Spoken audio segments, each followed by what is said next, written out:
boa noite a todos. Sejam muito bem-vindos à casa de Francisco. Sintam-se acolhidos. Que Deus, na sua infinita bondade, nosso Mestre Jesus, os benfeitores desta casa, nos ilumine, nos abençoe, nos conforte.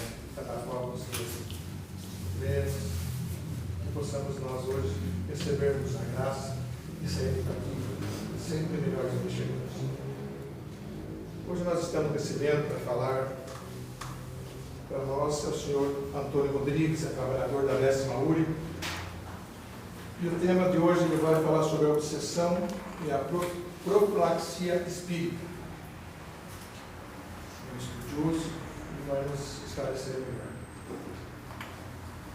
E sempre convidando-os aqui na minha direita, em todos os dias, todos os horários dos nossos estudos, praticamente todos os dias, sempre baseado nas obras de Allan Kardec. Então, sintam-se convidados. E teremos também no teatro, do Centro Cultural Gilberto Maia, o workshop Vitória sobre a Depressão. Estão convidados também, será no dia 16 do 6, às 9 horas da manhã. Dr. Mauro Bonato, Claudemir Destro, Dr. Adriano e o nosso presidente da 10ª URI, Laudelino Riso. Estão todos convidados. E fazendo uma leitura de abertura e em seguida a oração e passa a palavra para o nosso Antônio Rodrigues. Do livro Fonte Viva, Psicografia de Francisco Cândido Xavier pelo Espírito Emmanuel. Vigiai e orai para não cairdes em tentação. Isso quem disse foi Jesus, e quem escreveu foi Mateus, está no capítulo 26, versículo 41. As mais terríveis tentações decorrem do fundo sombrio de nossa individualidade. Assim como o lodo mais intenso capaz de tisnar o lago procede do seu próprio seio. Renascemos da terra com as forças desequilibradas do nosso pretérito para as tarefas do reajuste. Nas raízes de nossas tendências encontramos as mais vivas sugestões de inferioridade. Nas íntimas relações com nossos parentes, somos surpreendidos pelos mais fortes motivos de discórdia e luta. Em nós mesmos, podemos exercitar o bom ânimo e a paciência, a fé e a humildade. Em contato com os afetos mais próximos, temos copioso material de aprendizado para fixar em nossa vida os valores da boa vontade e do perdão, da fraternidade pura e do bem incessante. Não te proponhas, desse modo, atravessar o mundo sem tentações.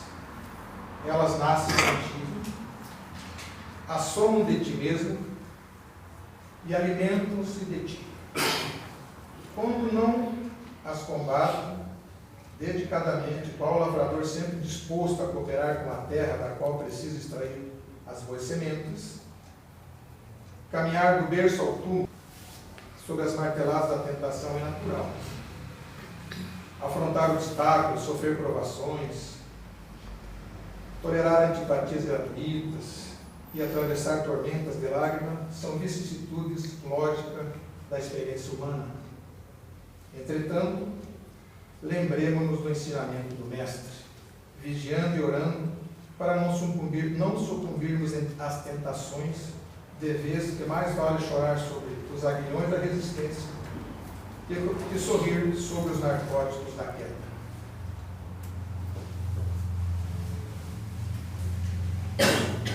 Quando viemos e reencarnamos a Terra, nós trouxemos do velho homem sempre as más tendências, e é por isso que nós reencarnamos, para sempre evoluirmos, para aprendermos aonde paramos. Então, muitas vezes a gente desperta para a caminhada, para a evolução espiritual, pensa que às vezes não está evoluindo, mas é normal isso, porque nós estamos dentro do mundo de provas, expiações, e é par e passo.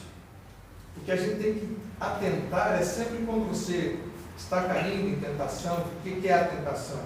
É você desviar das leis morais, que é as leis de Deus. E a tua conquista como espírito encarnado na Terra é a evolução espiritual. Nós estamos num mundo de tentações, né? Então, que não desanimemos quando achamos que não estamos conseguindo, porque se compreendermos, quando erramos, procurarmos não acontecer, não errar de novo, e orando e pedindo a Deus ajuda, com certeza seremos agraciados por isso, e para e passo estaremos sempre na nossa evolução espiritual. Então, que pensemos sobre isso, que não desanimemos. É assim mesmo, nós estamos aqui para a luta e ela não é fácil. Nós temos que estar sempre vigiando e orando. Vamos fazer a oração de abertura e em seguida eu passo a palavra ao Senhor Antônio.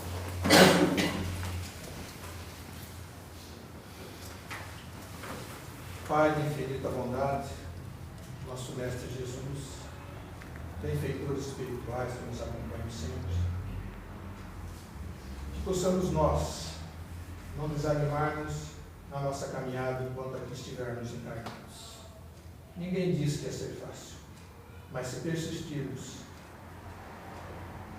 e vigiar nossos pensamentos e pedir sempre ajuda divina aos benfeitores, a Deus, com certeza seremos atendidos e eles nos ajudarão a combater as más tendências que temos conosco. E que nunca nos esqueçamos da lei do amor,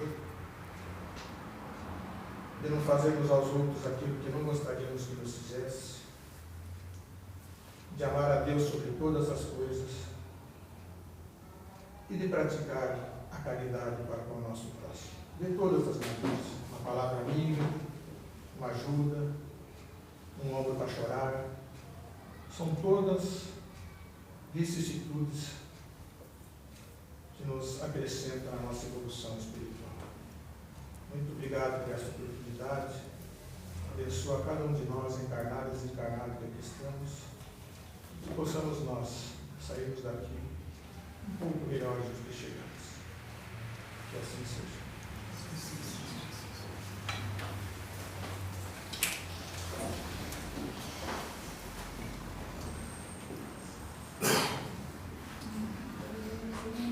Queridos irmãos, queridas irmãs,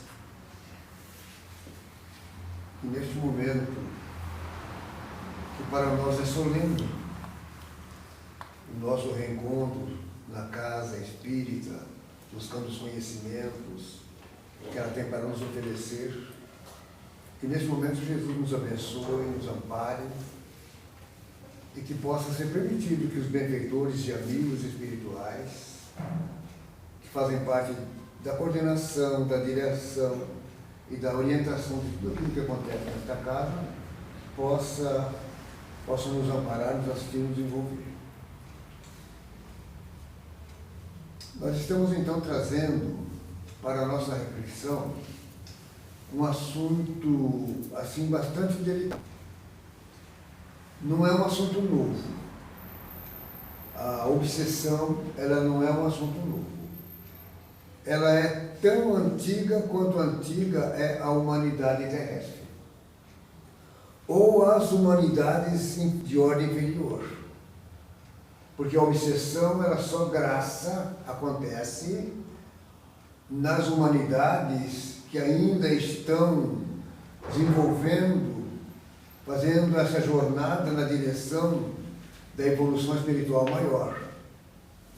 Mas até lá, nós que saímos de uma condição primitiva, com muita dificuldade, o conhecimento sendo adquirido a pouco e pouco, o que dificulta também, assim, uma progressão maior da nossa parte. Mas isso é uma coisa muito antiga, a obsessão, e ela faz parte realmente dos mundos de ordem inferior. Se tomarmos um mundo de ordem superior, a obsessão já não está mais presente. Se por ventura nós buscarmos conhecer e ter um contato com a humanidade, como a humanidade do planeta de Júpiter, que está há muitos anos num processo de regeneração bem mais adiantado que o nosso, e nós sabemos isso através de Allan Kardec, através da Revista Espírita de 1858, quando ele fala, ele demonstra a atual situação já de Júpiter. Então, nesse momento em que ele se encontra, ele já venceram todas essas etapas. Essas etapas onde a obsessão acontece, porque o ódio, o rancor, a maldade, a crueldade ainda faz parte de determinadas humanidades. Mas eles já superaram tudo isso. O que é Júpiter para nós, para o nosso entendimento?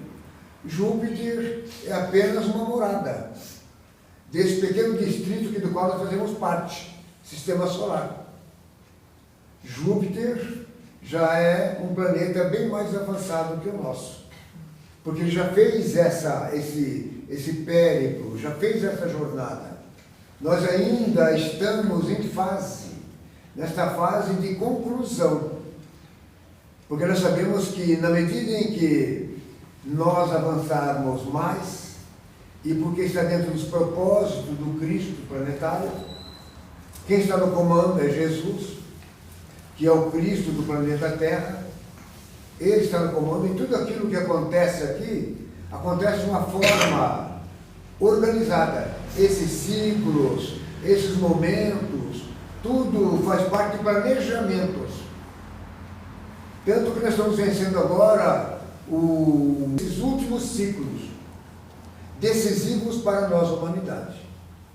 Tão é decisivo que em breve já estará sendo concluída também a separação, simbolicamente entendendo, do joio e do trigo. Porque o joio, ele significa tudo aquilo que possa contaminar, que possa fazer um trabalho de contaminação, enquanto que o trigo ele representa o alimento, a pureza. Mas ela tem uma relação, um símbolo com nós, a humanidade. Porque nós somos um misto, nós como humanidade, nós somos um misto de joio e de trigo. E por incrível que possa parecer, a quantidade de joio é maior. Está na escala dos espíritos imperfeitos.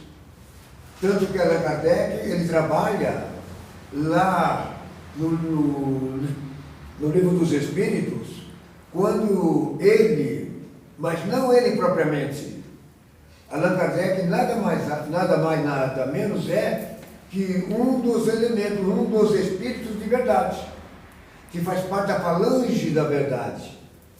O que coube para ele como responsabilidade, descer aqui na Terra, assumir um corpo de carne, lá em Paris, Lyon, como professor Hippolyte Léon Denis Rivail, que futuramente ele assume o nome de Allan Kardec, que foi uma das suas reencarnações lá nas Gálias, no século I antes do Cristo, aos tempos de Júlio César. Então, a gente vê a grandeza desse mestre para nós, Allan Kardec. E ele, então, aquilo que está formulado nos livros básicos da doutrina espírita, e que muitas vezes nós entendemos ser ele, está sob a pecha da mão dele, mas na verdade faz parte de um grupo sólido, um grupo de uma falange que nós conhecemos como falange da verdade. Allan Kardec é um dos membros dessa falange.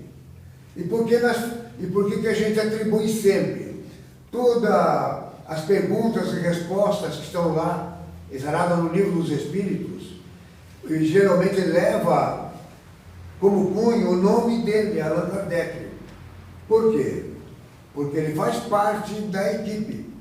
Nos momentos em que o corpo descansa, em desdobramento ele está junto à falange. Tudo aquilo que está nas obras básicas foram debatidas, tratadas conjuntamente com ele. Mas no momento que ele retorna dos desdobramentos, então ele tem a missão, a tarefa de passar, a trazer essas informações profundas para nós. E lá no Livro dos Espíritos, então, ele, conjuntamente com a equipe, eles dividiram a humanidade terrestre em ordens. Eles fizeram uma divisão em ordens. E ele classifica assim, de uma forma sintética, porque essa ordem, ela se subdivide. Terceira ordem. Terceira ordem. A terceira ordem é aquela situação ainda onde há predominância da matéria sobre o espírito. Predominância da matéria sobre o espírito e propensão para o mal. Vejamos, propensão não significa, propensão para o mal não significa que é mal. Propensão, inclinação, tendência para o mal. Mas vejamos, é uma ordem onde ela abrange a maioria de nós. Essa terceira ordem, predominância da matéria sobre o espírito e propensão para o mal. Vejamos como é uma grande verdade. Por que nós estamos comentando isso? Para que nós possamos chegar então em torno da nossa relação, da relação que nós fazemos como irmãos em humanidade aqui na Terra, fazendo parte dessa humanidade terráquea na qual pertencemos. É necessário que a gente possa então entender melhor o nosso grau de evolução, olhando essas ordens que foi articulada por Allan Kardec e a equipe. Então, na terceira ordem, aí estamos a maioria. Predominância da matéria sobre o espírito e propensão para o mal. Mas depois nós temos aí uma outra ordem, que é a segunda ordem. A segunda ordem já é um tanto diferente. Nós vamos perceber que há uma evolução.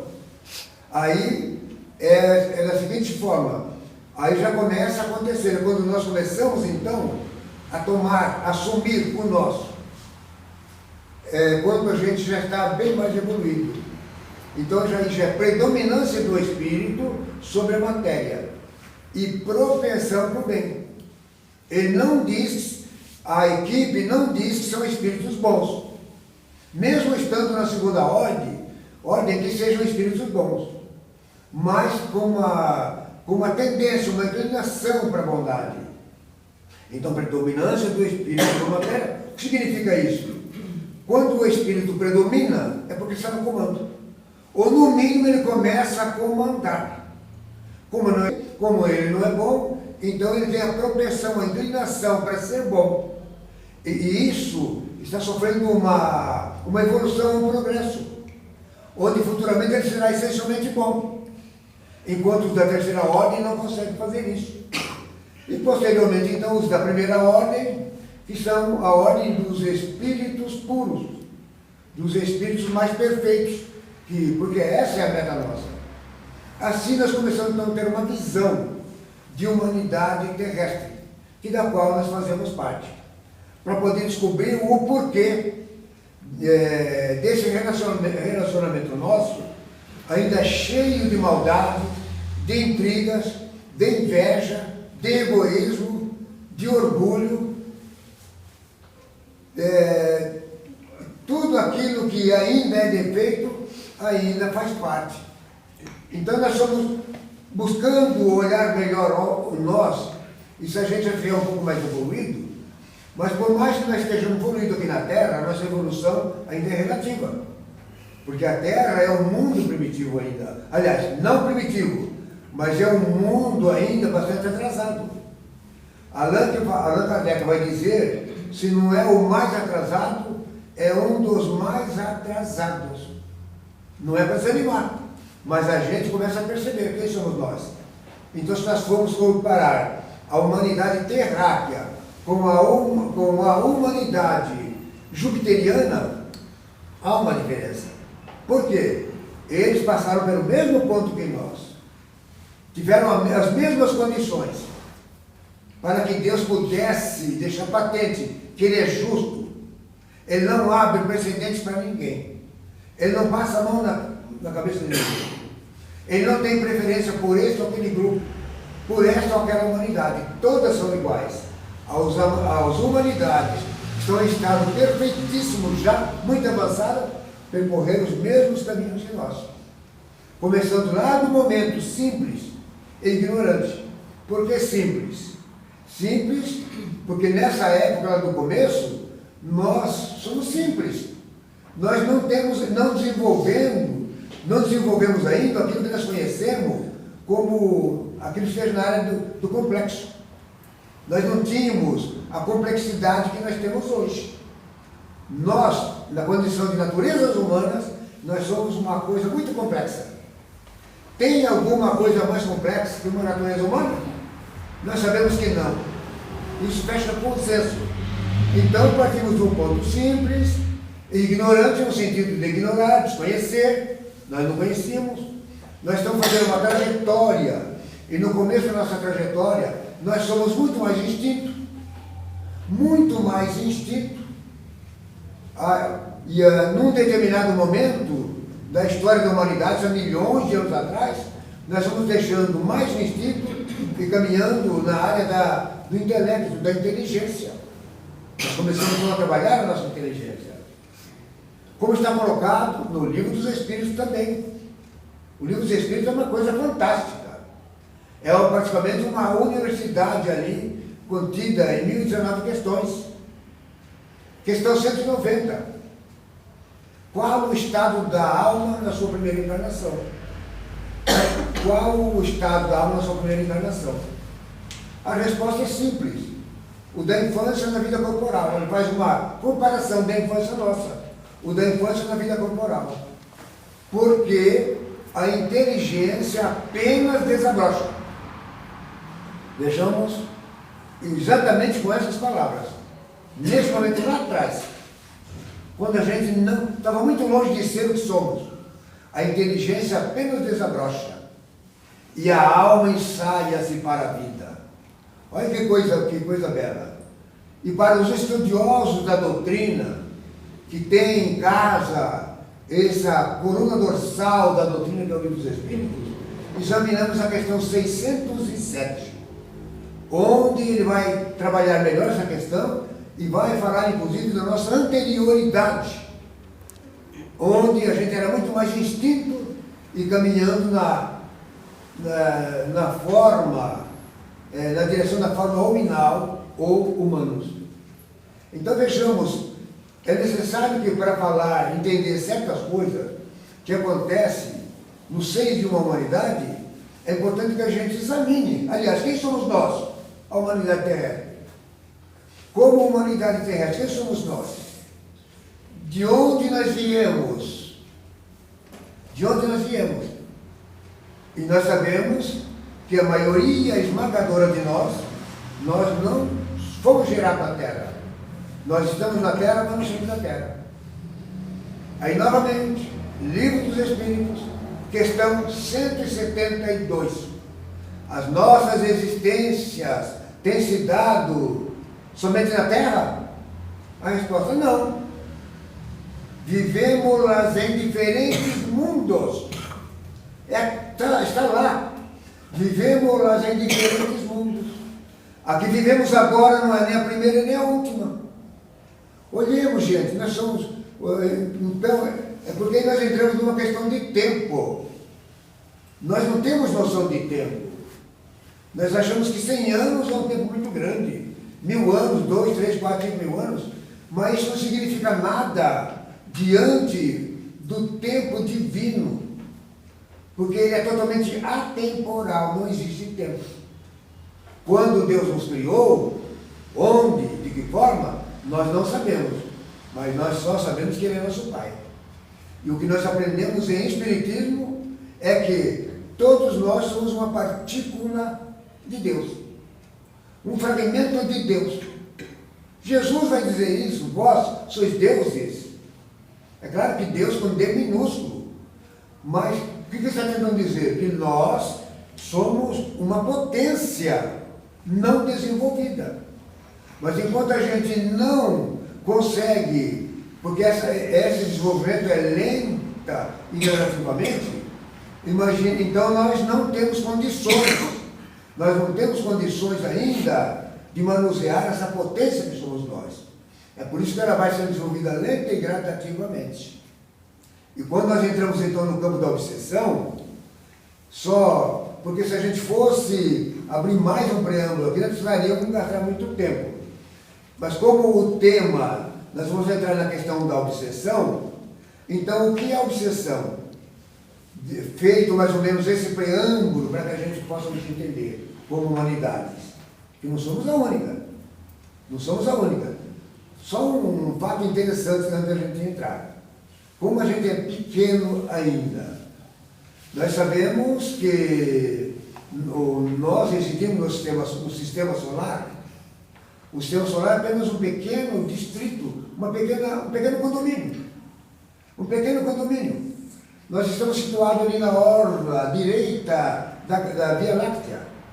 Mas a Via Láctea contém 100 bilhões de sóis. E nós sabemos que a finalidade do Sol, que são estrelas, é fazer parte, comandar mundos, sistemas. Multiplicando isso só na nossa Via Láctea, imaginemos, e cada um desses mundos abriga, para que eles são construídos? Para abrigarem humanidades.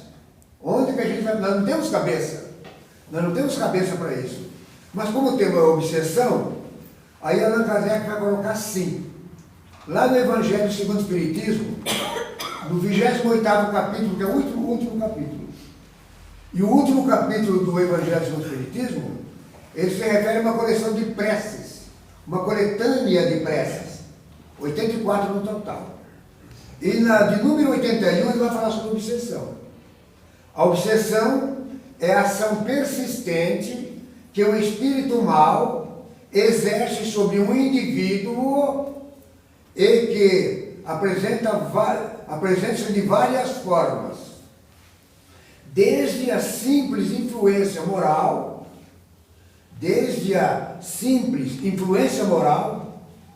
sem perceptíveis sinais, nessa fase, até a dominação completa de todo o organismo e das faculdades mentais.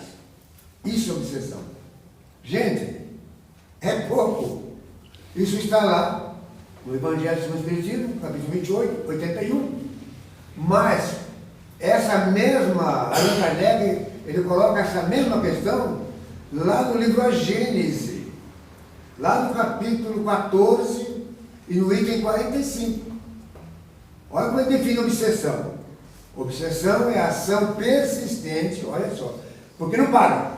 É a ação persistente de um espírito mau, não podia ser um espírito bom, sobre um indivíduo e apresenta vários caracteres, apresenta das variadas formas. Então ele diz, desde uma simples influência moral, sem perceptíveis sinais exteriores, até a perturbação total de todo o organismo e das faculdades mentais. Bom, diante disso tudo, Allan Kardec, no livro dos Médiuns, ele vai trabalhar a questão da obsessão. Então ele vai colocar numa variante, ele vai trabalhar ela em 3 fases. Porque a obsessão, meus queridos irmãos, ela está presente e de uma forma muito forte hoje em todo o planeta terrestre, ainda mais nos momentos que nós estamos vivendo, que é o momento de transição. As trevas, o maligno, o lago do mal, está dando tudo o que tem, porque sabe que vai perder, já estão perdendo. Estão perdendo o terreno. Eles estão sofrendo baixas, nós sabemos. Mas não batendo em retirada. Não estão batendo em retirada sem torto direito. Esse momento de transição, ele fecha o seu ciclo que nós comentamos, que é tido como simbolicamente finais de tempos, aquela coisa toda, e Allan Kardec trabalha isso na Gênesis, lá no final também. Ele está encerrando esse ciclo agora por volta do ano 2057. Por volta, segundo o Bezerra de Menezes, também por volta 2060, por aí. Ele está encerrando o ciclo. Aí vem a boa nova, que o Evangelho é boa nova. A boa notícia: os dias desse regime aqui na Terra, de provas e de expiações, estão com os dias contados. Nesse período já estará os entraves, esse lado da malignidade não estará mais presente na Terra. Porque a malignidade, ela é colocada, é uma coisa feita pelos espíritos de ordem inferior. Porque a palavra maligno significa que é mal, que não é bom. Tudo que não é bom é maligno. Nós podemos entender como malignidade. Porque o que não é malignidade é benignidade. É o lado bom. Então essa é a situação que a gente vive. E ele vai trabalhar em 3 fases. Ele vai colocar a obsessão numa fase simples, numa fase de fascinação ou fascinada, e por último, uma fase de subjugação. Na primeira fase, simples, é aquele momento que muitas vezes nós já estamos entrando num processo de obsessão, porque obsessão é assédio espiritual, acima de tudo. Obsessão é assédio espiritual. De que forma?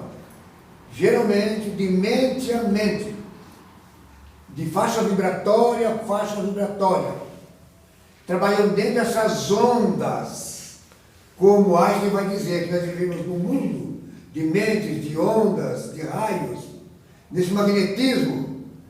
Eles não entram na pessoa, mas eles chegam para influenciar. Então, na simples, de repente eu já posso estar já num processo de obsessão. Mas ela está muito simples. Mas ela é tão simples que eu não percebo.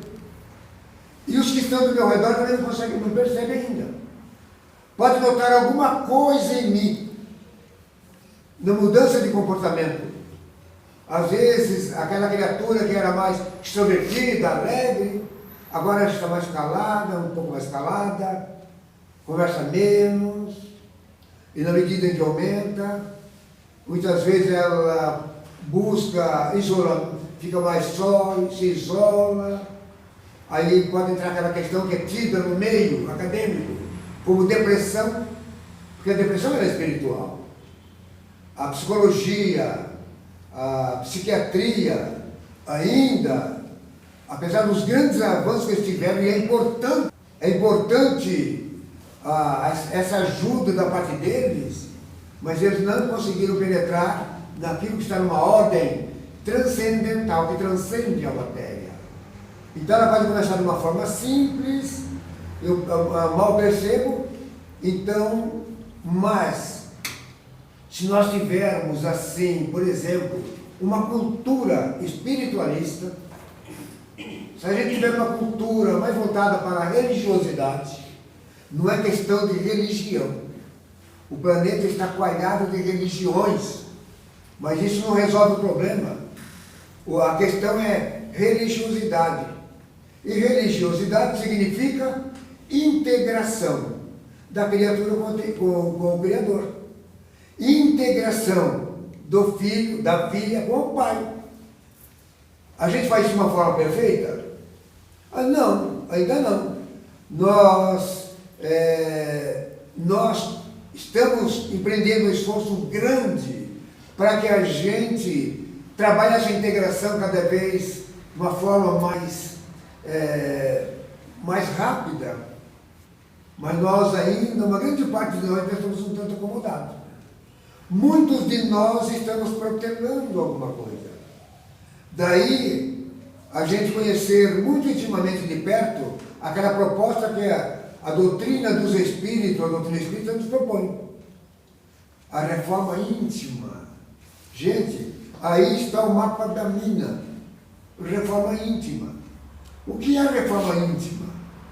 O que a gente reforma? Aquilo que não está bem, que pode ser reformado. E eu hoje, na atualidade, com o conhecimento que tenho já, dentro de um campo religioso, não precisa ser espírita ou mais espiritualista, em qualquer campo, eu já tenho noções de discernimento, de discernir o que é bom, o que é ruim, o que é positivo, o que é negativo.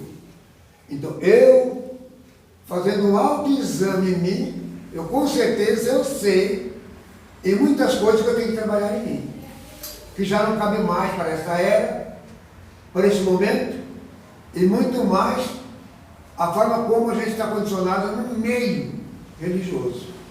Então, o que significa isso? Significa nós somos uma mescla de virtudes e de defeitos. Todos nós. Porque se nós fôssemos só virtudes, nós já não estaríamos aqui. Porque ser só virtudes é coisa para o espírito superior. Eles são só virtudes praticamente. Nós ainda temos muito defeito. Não sabemos em que situação, em que está essa questão relativa em nós. A predominância de defeitos ou de virtudes.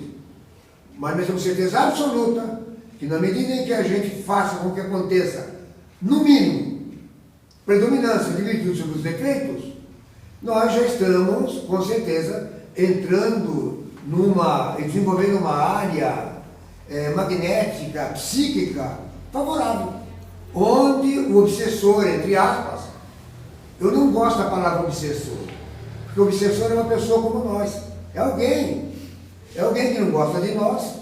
O motivo por que ele nos persegue, a gente não sabe, porque nós trazemos aqui o esquecimento do passado, que é bom, imagine, se a gente soubesse quem não gosta de nós, quem está no nosso encalço, e de quem eu não gosto, e aquela pessoa que de repente agora eu descubro, porque esse esquecimento do passado se desfez, e agora eu sei o tamanho do inimigo, e da pessoa que eu tinha ódio, mas que agora eu começo a ligar esses pontos novamente. Então, Deus é fantástico. A divina providência é fantástica. Ela faz com que a gente não recorde essas coisas. Mas só ela nos dá todo o material e tudo aquilo que nós necessitamos para superar dificuldades, para sair dessas dificuldades. Então, Allan Kardec coloca ali a obsessão no primeiro grau de uma forma simples. É aquilo que está lá, naquela parte que nós temos, que vocês podem ler no capítulo, lá no Evangelho do Espiritismo, capítulo 28, item 81. A obsessão é a ação persistente que um espírito mau exerce sobre o indivíduo e que apresenta caracteres diversos, desde a simples influência moral, aquilo que nós começamos, que está de uma forma simples, aquilo que estamos tratando agora. Entrando só na nossa influência moral. Mas, quando não se trata, ela começa a evoluir.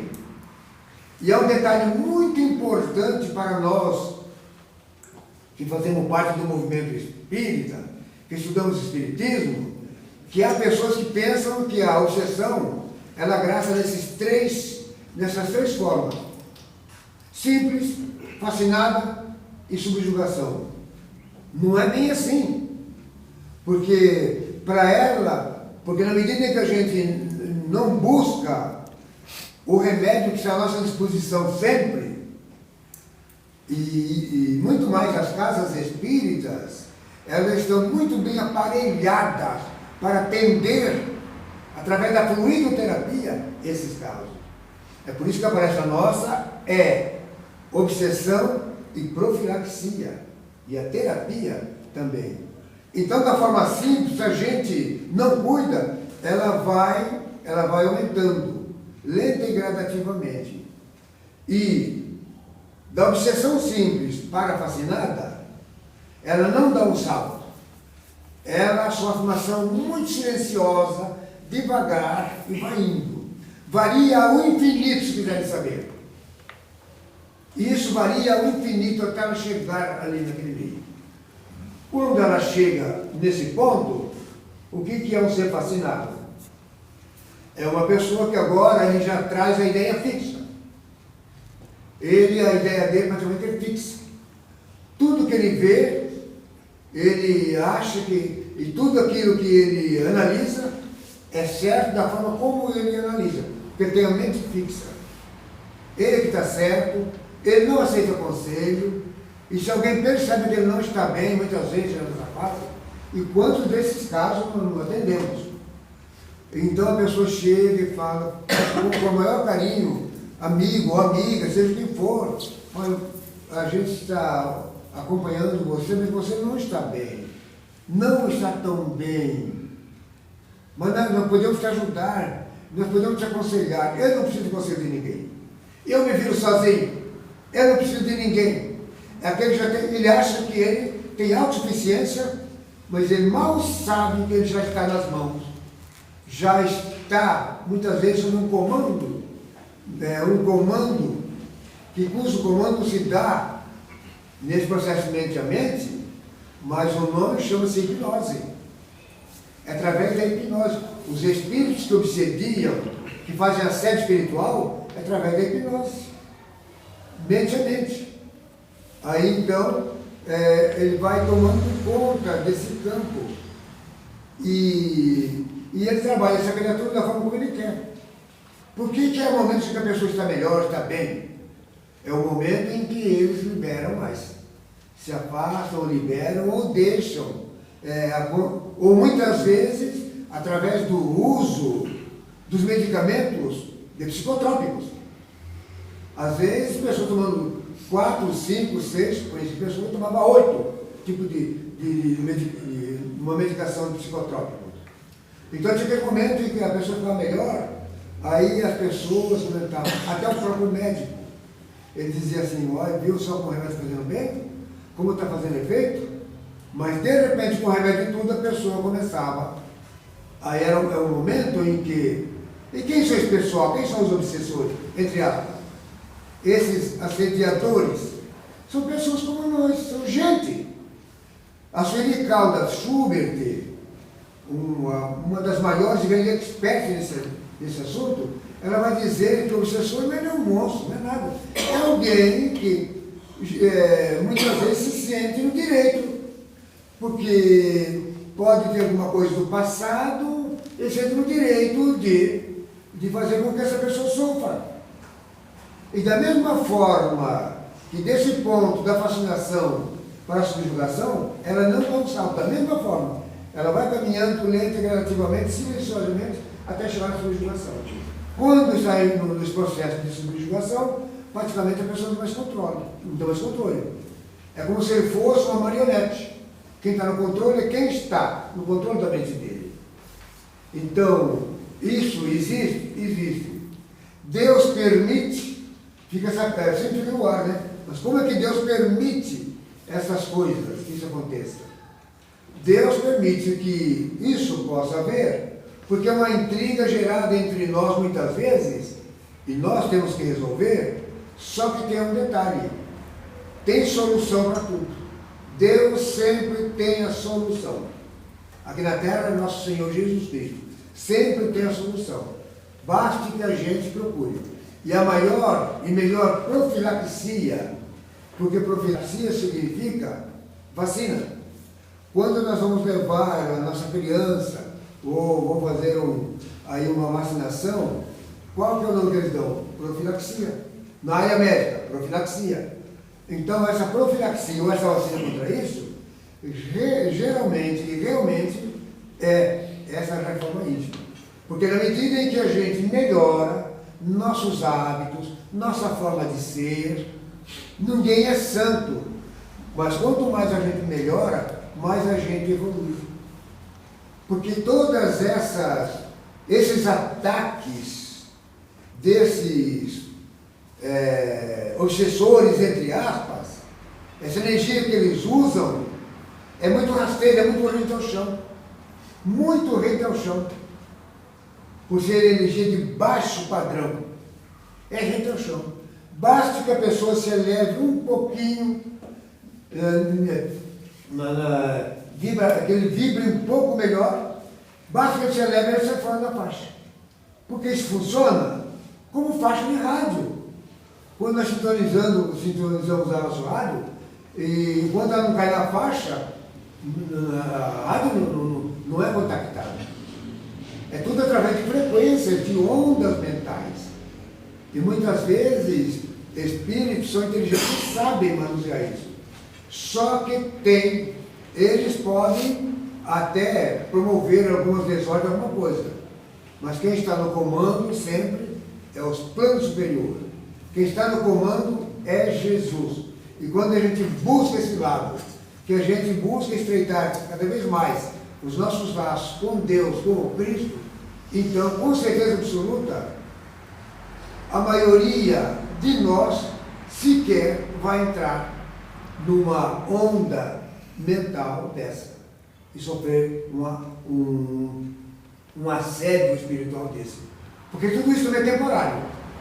Ninguém vai pensar que já fica eternamente, de forma alguma.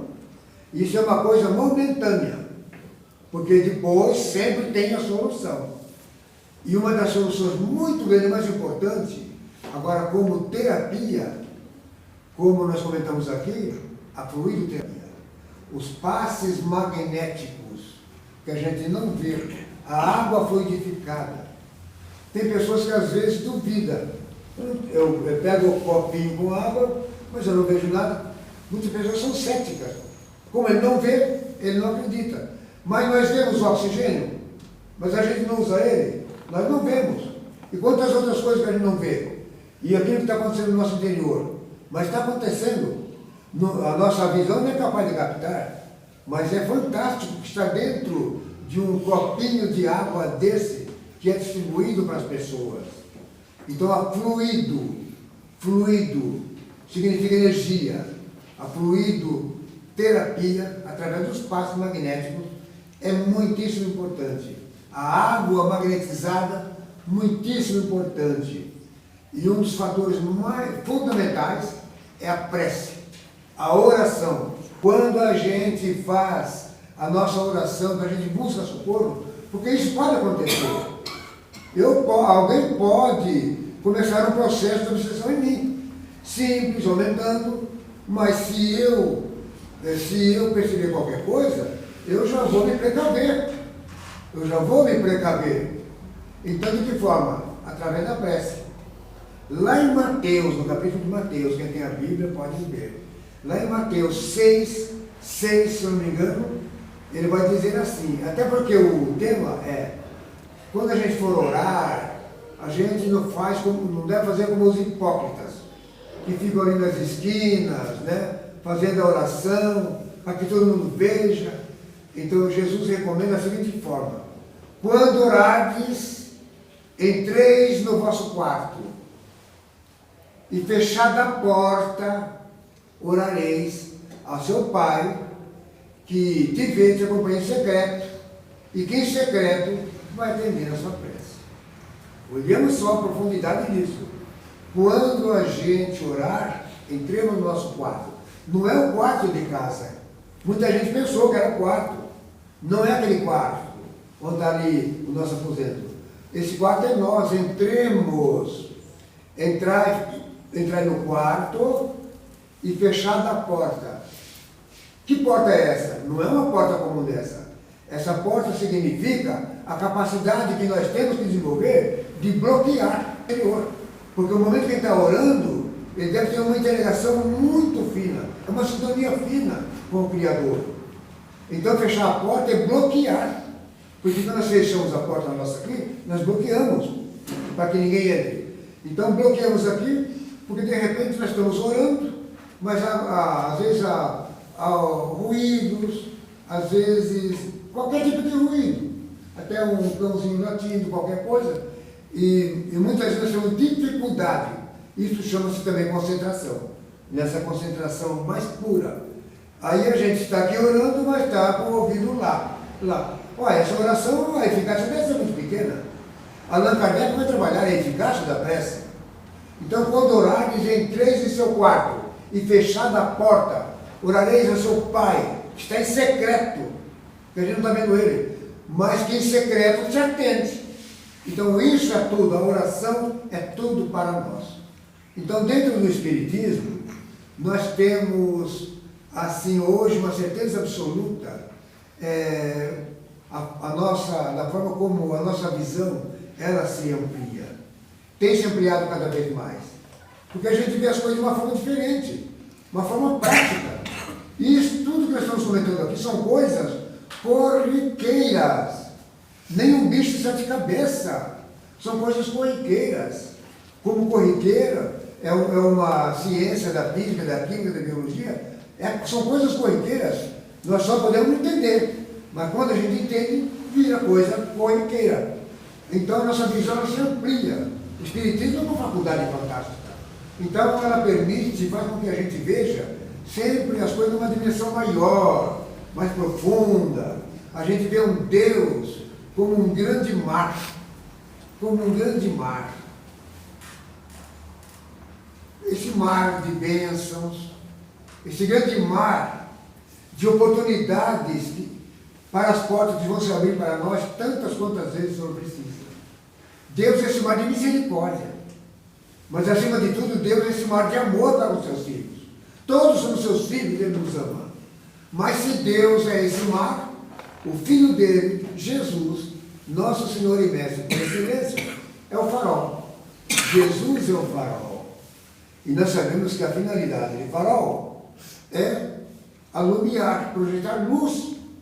E já nos vem a ideia lá do oceano, os oceanos, os locais perigosos de arrecifes, onde as naves possam colidir. Então a finalidade do farol é projetar luz, para que aquelas embarcações não sofram e não corram perigo. Jesus é esse farol, projetando luz em nossas mentes, em nossos cérebros, dioturnamente, para que a gente sempre seja agraciado com essas bênçãos de Deus. Se Deus é esse mar, e se Jesus é esse farol, esta abençoada doutrina espírita, ela vem nos informar de forma categórica, com uma convicção tão grande, que nossos corpos temporários agora, nada mais são que pequeninas naves, pequeninas embarcações, onde cada um de nós, nos servindo dessas embarcações, estamos navegando. Mas nós navegamos num mundo imperfeito, num mundo de provas e de expiações. Nós navegamos ainda num mar muito revolto, volta e meia as tempestades. Há momentos em que a gente pensa que vai sucumbir. Há momentos que a gente não consegue ver uma luz no fundo do túnel. Mas se nessa pequenina embarcação em que estamos embarcados, nós permitimos que Ele, Jesus, embarque conosco nessa embarcação, então, da mesma forma que Ele falou, lá na longínqua Galileia, no mar da Galileia, naquele momento em que Ele se encontrava com os apóstolos, em que eles estavam remando, mas o vento era contrário às tempestades. Ele estava ali dormindo, descansando, na cabeceira, na proa do barco, e os discípulos apavorados com medo, e eles acordam Jesus para dizer: Senhor, não vês que estamos sucumbindo? E ele levanta e fala para os ventos, para as águas, e tudo se acalma. E ele vai dizer: homens de pequenina fé, por que duvideis? Então, se Deus é esse mar, se Jesus é esse farol, se nós estamos navegando, mas nós não podemos navegar por navegar, não podemos navegar à deriva, como muitos fazem, sem rumo, sem metas, sem sonhos para serem realizados. É necessário que nós tenhamos um rumo. Então nós precisamos de alguns mecanismos para que nos ditem esse rumo. Esse mecanismo chama-se Evangelho. Evangelho da Boa Nova. Evangelho da Boa Notícia. Evangelho segundo o Espiritismo na atualidade, que se constitui uma verdadeira bússola, cuja agulha magnética aponta para o norte do Porto Seguro. E esse norte e esse Porto Seguro é simplesmente Ele, Jesus, aguardando a cada um de nós, no tempo e no espaço, no regaço dos seus braços, em relação às bem-aventuranças. Bem-aventurados sois vós, os mansos, os brandos, e os brandos porque herdarão uma terra regenerada, renovada. Que Jesus seja conosco, mesmo diante dos momentos difíceis, mesmo no momentos em que possamos até sofrer uma certa alteração, mas a gente nesse momento não vai ter medo, não vai ter temor, porque Ele, Jesus, se Ele é por nós, porque será nossa. Viva Jesus! Obrigado.